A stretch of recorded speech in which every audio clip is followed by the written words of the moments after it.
Uwi na po ako dahil nasira po yung clutch ng ano.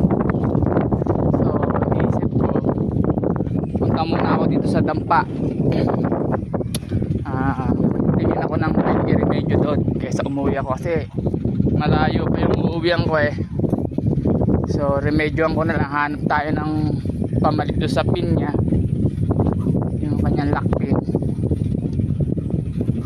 Baka may pa akong D3 o D4 doon eh, magtitingin ako kaysa umuwi pa.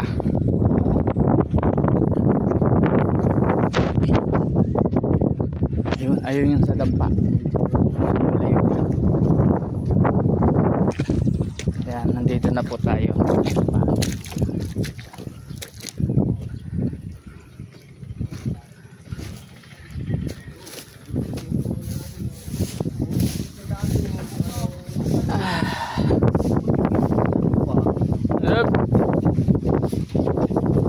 Meron ka kayang pako dyan? Ito. Nako, kaso walang pang puno ito. Sira yung aking ano eh. Yo! Buti, pwede na yan. Saan nga yan, no?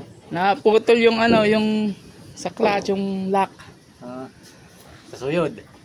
Hindi, sa clutch mismo, yung doon pinipisa. Oo. Sa bato, oh.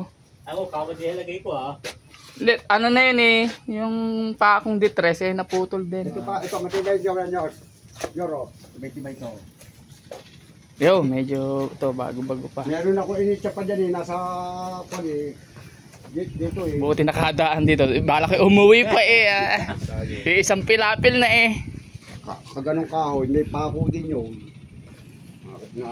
Pwede na to. Ay, sige, thank you. Buti, nakakuha.